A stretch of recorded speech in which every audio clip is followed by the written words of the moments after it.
Welcome to the A to Z Roofing Podcast. We're all about treating our customers like family, and today, you're part of our family. Now, here's your A to Z team.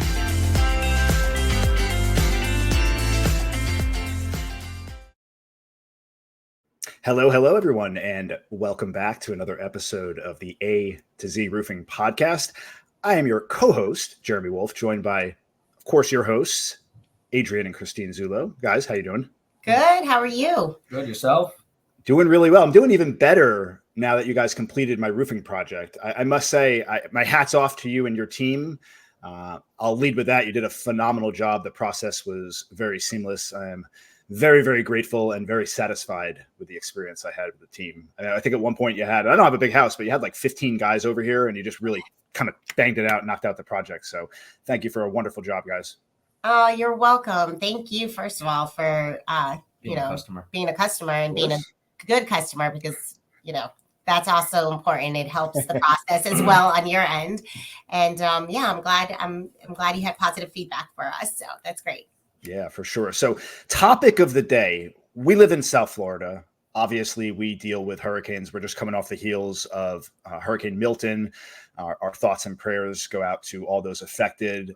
Fortunately for us, that storm hit the West Coast. But I know for you guys, you still have a lot of stuff you have to do to prepare for that as a roofing company. And we'll get into that later. But I thought it would be good to talk a little bit about this topic because so many folks down here in South Florida are affected by these storms. And let's be honest, it's only a matter of time before we get hit with one down here. So with that in mind, talk to homeowners out there. What are some common vulnerabilities that you guys typically see in roofs that homeowners should be aware of as hurricane or in the midst of hurricane season or as hurricane season approaches? So a couple things that I would address as a homeowner if a storm is approaching is, get the roof inspected, make sure that all your shingle or tile are on the roof.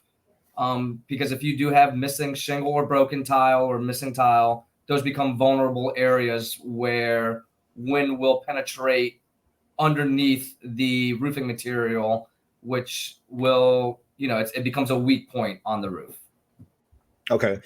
And people should also take into account, I guess, when they're looking to do a project, obviously, when hurricane season is incoming, if you will, that's probably not the best time to start a re-roof project at that point, I'd imagine. It's hard because in South Florida, hurricane season now is 6 months. So it's half the year. Yeah. So try to, and with material delays in the past, even though things have gotten better with that, you try to start a project off hurricane season, and inevitably by the time the materials come in, you're smack in the middle of it. So you can try to coordinate time it, if you will. Yeah. But realistically, it doesn't always work for us down here. But yes, ideally to try to start a project in the bulk of it between July and September, you are running that risk that you are going to have a storm threat coming, or it does come, and there's a lot of planning and strategic preparation that we have to do on our end and on the homeowner's end as well. Yeah, I can imagine. So what steps should a homeowner take, if any, before the storm season's coming, to assess the condition of the roof before, again, because I know there's insurance implications here. Should you be going up there and kind of documenting, you said getting an inspection, those types of things? Is that a smart thing to do for homeowners to kind of take a snapshot of the before, and then after, if it is damaged, then again, there's a potential for filing a claim through insurance there. Whereas if you did assess the condition beforehand, right? Right. So that's, that would be best case scenario, hey, hurricane season's about to start. Let's get the roof inspected. Let's get video of the roof. And God forbid we get hit by a storm and there is damage, and then you have the before and after documentation, then there's no argument. What's the saying? The picture's worth 1,000 words. Yeah. So, you put all argument out the window, or where an insurance company can say pre-existing or not storm damage, and you just got the evidence on your side. Right. The inspections, I think, are key. And then if they can identify, if you do have any small areas that need to be taken care of, you take care of it before the storm comes. So while you're in the storm, even if you get the outer bands or just the rain and some of the residual bands that come with any kind of storms and winds, you're not sitting there vulnerable and hoping that a roofing company has the availability to come out as soon as possible to take care of that. So you can, assess that situation and mitigate it before anything happens. Yeah, makes sense. What about materials and technology, right? Like, how have advancements in roofing materials, because I know you see a lot of metal roofs out there now getting away from, I guess, the tile, or maybe not so much in South Florida. What have you seen in terms of advancements in materials that have improved storm preparedness? So I don't think obviously the materials have improved, but also what has changed is our codes. Okay. And everything that we do in South Florida is with hurricanes in mind, as far as like pressures and uplift. So with our codes, it's become more directed towards improving the uplift. So we're actually putting, for tile roofs, for example, they're making us use more adhesives to attach the tiles to the roofs to give it a greater uplift. When you say greater uplift, what do you mean by that? So greater uplift, like wind pressures, like, so when the wind hits the roof and the pressures of the wind are pulling up on the materials. Okay. So they hold up better. Just a quick example, I believe prior to the 8th edition code change recently, the uplift pressures were like a -31. And now they've gone up to like a -45. So they've improved the code by 15 pounds of uplift pressure. But with that being said, the uplift pressures on tile are set at 45, 50 pounds, whatever it may be. And we're getting like a 60-pound pressure of uplift with a tile installation, where with metal, we're getting up to 180 pounds of uplift pressures, which it's 3 times the strength, which holds up the best against storms. So metal, obviously optimal, a little bit more costly than the other materials, but let's be honest, you're going to put a roof on, it's going to last for what, 30 years at this point? Well, they say 40 to 60, but I've only been in business for 20. So. All right. You hear that, everyone out there? Look into a metal roof. Yes. Yeah. I didn't have that option at my place. I don't think they were letting us put metal up here where I'm at. But okay, so I want to get into this a little bit further, because this is something we talked about, Adrian, while you were doing my roof. Whenever there's a storm that comes in, whether or not it actually hits us or not, from the perspective of a roofing company, there is an incredible amount of additional steps and emergency preparation and things that you guys need to take into account and you guys need to implement to ensure that current projects that you're working on are protected. Can you speak a little bit to that, about some of the things that you have experienced as a company in preparation for storms? Yeah. So Hurricane Milton's a perfect example. We had a 6,000 square foot job tile delivered on the roof Friday morning. By Friday afternoon, Hurricane Milton developed and we were in their, cone of death. Right. And so all of a sudden, as a company, we shut down all operations as far as opening up new stuff.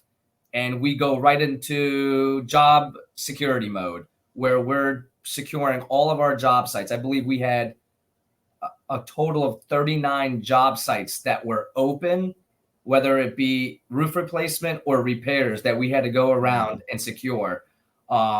With the example of Hurricane Milton, the tile that we just got delivered, we actually got special permission from the HOA to work on Sunday on the property, because it was an emergency situation where we got to start installing the roof tile. And the weather actually worked in our favor, where it wasn't raining the whole time. But in circumstances where it's raining and we can't install, we have to actually go to the properties and strap the tile together in bundles of 4, which per code, if they're strapped together in bundles of 4, it's the weight of it. The weight of the tile is not going to go flying and often, creating debris. Yeah. unless it's a tornado. Also, Obviously. tornado, which we saw a lot of, Yes, which is crazy. unfortunately. Right. Yeah. But that's all in theory, right? So luckily for us, that theory hasn't been tested as far as the weight of straps of 4. So yeah, and it's hard because we have to make that decision of, is it coming, is it not coming? And we always err on the side that it's going to come. Even if it starts to turn, we err on the side that, well, hurricanes are unpredictable. It might be last minute turn. We'd rather be prepared than really scrambling or get ourselves or the customers in a situation where there's debris, tiles, their roofs aren't ready, their roofs aren't secure. A lot of questions we get also is, if we are in that middle phase of a roof where they're dried in, they have their waterproof membranes on, but they don't have tiles on, and they're worried that their roof is quote unquote exposed. That's not the case at all. We actually, at least, speaking for our company, and I would say the majority of the companies out there, are not going to leave your roof exposed in any event. If they are in a hiatus phase, your roof is watertight, and any rain or any storms that come, you are still protected. The shingle, the tile, other than the metal, really is not going to be what keeps the water out. It's going to be the membranes that are on top. Yeah. Right. And you guys have no choice but to aside or err on the side of precaution. Yes. And that's why it's so important out there to make sure that you're working, when you do hire a company that's going to re-roof your house, make sure that they're properly licensed and they have a good track record for this stuff. Because I can imagine there's probably a lot of companies out there that aren't doing this and are probably sitting there thinking, well, it's probably not going to hit us. And then all of a sudden it can create serious issues for. It's not worth the risk for us, right? Or the homeowner, or even the neighbors of the homeowners, because that's another big concern. My neighbors are calling. They're worried about the material on the roof. Right. And another thing that's killing us is I feel like a lot of these storms are now brewing in the Gulf, where they're coming in a couple of days, where I felt like I grew up down here and I always felt like they would come off Africa and we had weeks notice.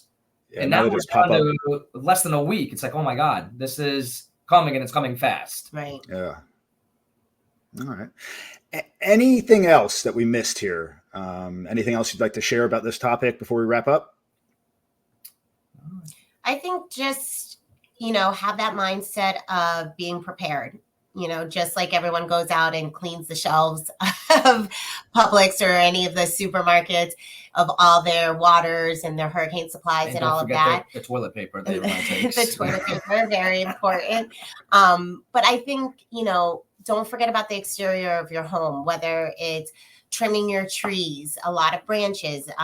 Unfortunately, I had some friends up West Florida that branches are what caused the damage of the roofs. And I don't know what they looked like before, but had they maybe gotten their trees trimmed and they didn't have those overhanging branches, they may not have had roof issues, or they could have, who knows. We trim our trees every July, actually. Yeah. Every July, our house gets trimmed. So I think it's just take account of that exterior aspect of your home, the roof, the gutters, the trees, all of that, in addition to stocking up your freezer, your dry pantry, your batteries, and all of that. Include that in your preparation and we'll be okay. At the end of the day, we all we can do is prepare. And I'll add something too. So you mentioned earlier that not trying to do replacements in the middle of the hurricane season. If you're trying to do it when hurricane season's not in play, the best time to sign your contract is the middle of hurricane season. Because you got to wait for the materials and the whole process. You got to wait for your HOA, Jeremy.